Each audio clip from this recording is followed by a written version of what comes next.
ئێرە ڕادیۆی دەنجیگەلە.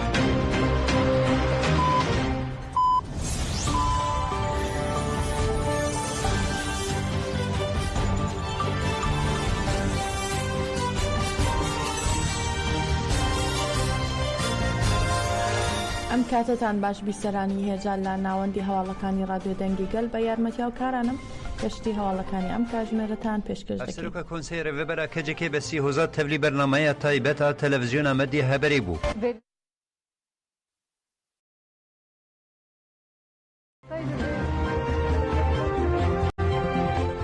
پارێزەرانی ڕێبەرۆجەلان داواکاریکی نوێیان بەرزکردەوە سەر لێدانەکە لەلایەن پارێزەرانی نووسنگەی یاسایی سەدا ڕێزان ساریجا، ڕازیە ئوستۆرک، مەزلوم دینچ و فایق ئۆزگۆر ئۆرۆڵ پێشکەش کرا. پارێزەران کە سەردانی داواکاری گشتی بورسا و بەڕێوەبەراتی زیندانی ئیمراڵیان کرد، هاوکات داواشیان کرد لەگەڵ موەکیلەکانی دیکەیان لا زیندانی ئیمراڵی عومەر خێری کۆنار، حامڵەی یەڵگرم و وەیسی ئاکتاشیش دیدار ئەنجام بدەن.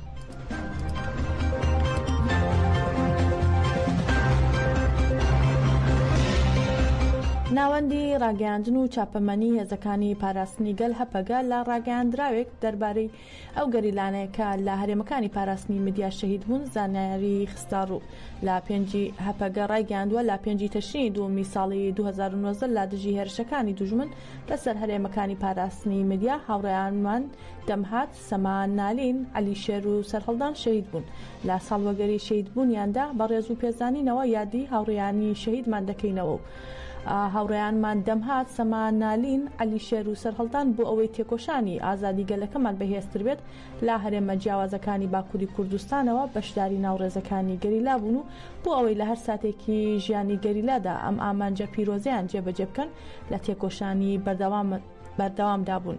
هەپەگەڕای دەگەێنێت هاوڕێیانمان بۆ ئەوەی ئەرکەکانیان ڕاپەڕێنن بە پێداگیری زۆرەوە و تێکۆشان و وەک جەنگاوەرانی ڕاست و دروستی پارادایمی دیموکراتیک، ئێکۆلۆژیک و ئازادیخوازی ژنانی ڕێبەرایەتی ئامانجیان بنیادنانی کۆمەڵگەی ئازاد و کوردستان بوو. ئەوەیان بە سەرەکیترین ئەرکی خۆیان دەزانی.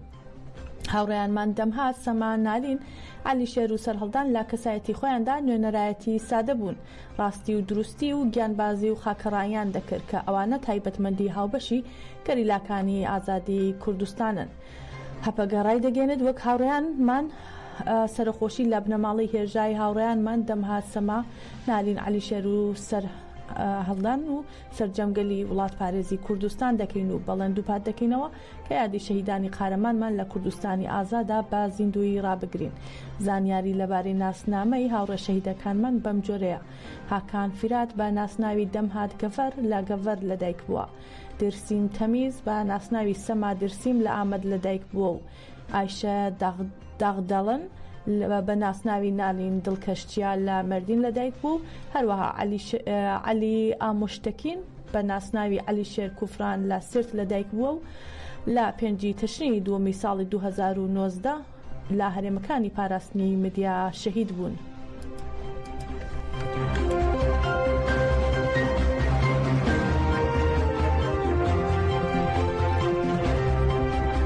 جەنگاوەرانی ژنانی ئاگر و ڕۆژ ڕایانگەیان کە لە ناوچەی قۆسەری مێردین لە بەرامبەر ئۆتۆمۆبیلێکی جۆری تۆمە با کۆکتۆف مۆلۆتۆف چالاکیان ئەنجامداوە. با گوێرەی ڕاگەیاندراوەکە چالاکیەکە لە دژی سەوتکردنی شارەوانیەکان ئەنجامدراوە و هەروەها لە ڕاگەیاندراوی جەنگاوەرانی ژنی ئاگر و ڕۆژ هاتووە لە ئەنجامی چالاکیەکەدا ئۆتۆمۆبیلەکە تێپشکێنراوە.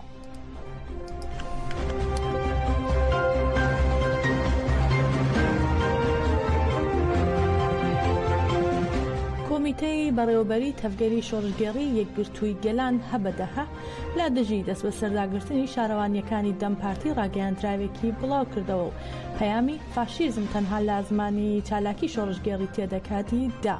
لە سەرەتای ڕاگەیاندراوەکەدا ئاماژە با دووڕووی سیاسەتەکانی دەسەڵاتداری ئەکەپە مەهەپەی فاشیست کراوە و هاتووە لە لایەکەوە لە ژێرناوی پرۆسەیەکی بەناو ئاشتی و چارەسەری درێژە با سیاسەتەکانی شەڕی تایبەت دەدەن و لە لایەکی تریشەوە بە بە سەپاندنی قەیوم دەست بەسەر ئیرادەی گەلدا دەگرن. هەروەها هەبەدەها ئاماژەی بۆش داوە هەر کاتێک دەسەڵاتداری فاشیست تا دژی بەرخودانی گەریلا و هێزا شۆڕژگێڕەکان بەرشکەست دەکەوێت ئەو کاتە ڕێگەی دەست بەسەرداگرتنی ماف و ئۆپەراسیۆنی قڕکاری دەگرێتە بەر. لە کۆتایی ڕاگەیاندراوەکەدا پەیامی تۆڵەکردنەوە لە فاشیزم دراوە و دەڵێن ڕۆژی بەرزکردنەوەی تێکۆشانی شۆڕشی یەکگرتووە لا دژی نەریتی شەڕ دەبێت لا ڕیزی ئێرادەی گەلانی کوردستان بوەستین و تۆڵە لا فاشیزم بکەینەوە تاکە زمانێک کە فاشیزم لێ تێدەکات زمانی چالاکی شۆڕشگێڕیە.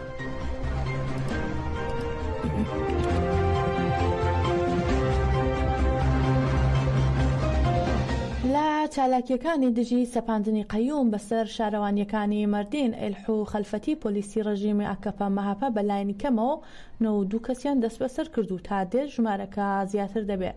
لە دژی سەپاندنی قەیوم لە گەورە شارەکانی مەردین و شارەوانیەکانی ئێلح و خەلفەتی لە چەندین ناوچە چالاکی شەرمەزارکردن و گربوونەوەی ناڕەزایەتی ئەنجام دراو. پۆلیسی ڕژیمی ئاکەپا مەهاپەش بە ئەشکەنجەوە دەیان کەسی دەست بەسەر کرد.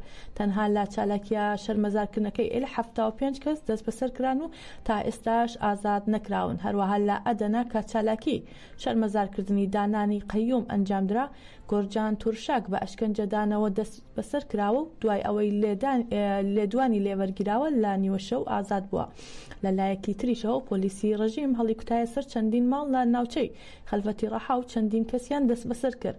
هەروەها بەرەبەیانی ئەمڕۆژ پۆلیس هەڵی کوتایە سەر ماڵی هاوڵاتیان لە مەردین و 9 کەسی دەست بەسەر کرد و برانە بەڕێوەبەرایەتی پۆلیسی ئەو شارە تا دێر ژمارەی دەست بەسەر کراوان لە لایەن ڕژیمی ئاکەپا مەهاپەوە زیاتر دەبێت.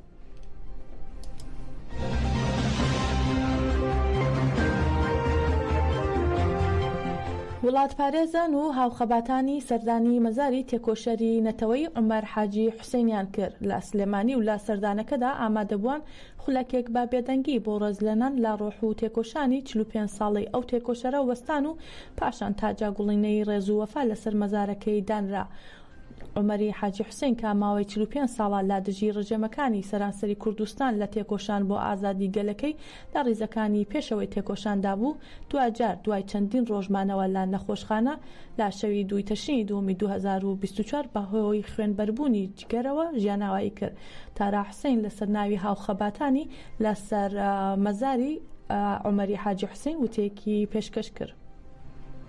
ڕاوەستاوین کە سەری ڕێز و نەوازش بۆ 45 ساڵ خەبات، 45 ساڵ تێکۆشان، 45 ساڵ بەرگری و ڕوبەڕووبوونەوەی ستەم و زۆرداری دانەوێنین. لە ڕاستیدا لە دەستدانی هەڤاڵ عومەر یان کۆچی دوایی هەڤاڵ عومەر کەلێنێکی گەورە بۆ شایەکی گەورەی بۆ تێکۆشانی ئازادی گەلی کورد و هەڤاڵانی و بزوتنەوەی ئازادی گەلی کورد دروست کرد لە باشووری کوردستاندا. ئەم کوردستانە چاوی لێ بکە و بە شوێن هەنگاوەکانی ئەودا بڕوە. تەنها ئەو ڕێگایە، ئەو بیردۆزیە، ئەو بیرکردنەوەیە چارەسەری دۆخی ئێمەی گەلی کووردە کە بە سەدام ساڵە ئێمە قوربانین و جینۆساید دەکرێن، کۆمەڵکوژ دەکرێن. ئەوی شەوەیە کە ئێش گەیشت بێتە پەنجەی هاوڵاتیەکی کورد لە ڕۆژەڵاتی کوردستان و ئێراندا. هەڤاڵ عومەر لێرە خاوەن هەڵوێست و خاوەن دەربڕینی ناڕەزایەتی و ڕوبەڕووبوونەوەی ئەو ستەمە بووە. لە ڕۆژاوای کوردستان بە دەستکەوتەکانی گەلی کورد خۆشحاڵ بە سەختیەکان و بە بۆمبارانکردنەکان و بە تیرۆرەکان دڵتەنگ دەبوو و تەنها بە دڵتەنگی نەدەوەستا، بەڵکو دەیکرد بە هەڵوێست و دژی ئەو دەسەڵاتدارێتی تێکۆشانی دەکرد. بۆ هەر بەشێکی کوردستان لە باکووری کوردستان بە هەمان شێوە، لە باشووری کوردستان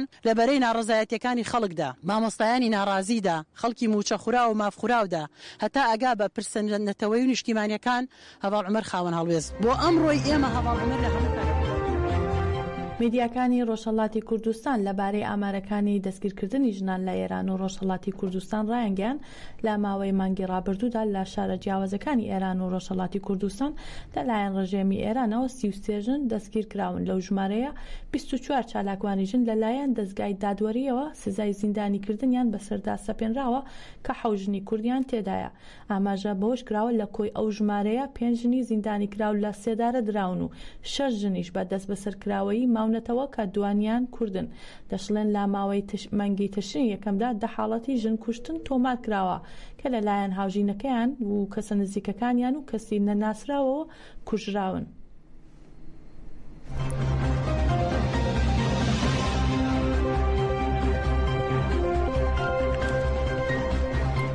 وزارەتی بەرگری ئەمریکا بڵاوی کردەوە هەموو ڕێکارێک بۆ بەرگریکردن لە هێزەکانیان لە ڕۆژهەڵاتی ناوەڕاست دەگرنە بەر دەشڵێن لە داهاتوودا بەردەوام دەبن لە بڵاوکردنەوەی هێزی سەربازی زیاتری وڵاتەکان لە ڕۆژهەڵاتی ناوەڕاست. وزارەتی بەرگری ئەمریکا پێنتاگۆن سەبارەت بە بەرگریکردن لە هێزەکانیان لە ڕۆژهەڵاتی ناوەڕاست ڕایانگەیان هەموو ڕێکارێک بۆ بەرگریکردن لە هێزەکانیان لە ڕۆژهەڵاتی ناوەڕاست دەگرنە بەر و ئاماژیان بەوەش کردو ئامانجمان لە بڵاوکردنی توانە سەربازیەکانی ئەمریکا لە ناوچەکەدا پاراستنی هێزەکانمان و پشتگیریکردنە لە ئیسرائیل ئەوە لە کاتێکدا لە چەند ڕۆژی ڕابردوودا ئەمریکا فڕۆکەی جەنگی جۆری B-52 ڕەوانەی ڕۆژهەڵاتی ناوەڕاست کردووە. کەیشتینە کۆتایی گەشتی هەواڵەکانی ئەم کاتژمێرەمان بمێنن لا خێر و خۆشیدا.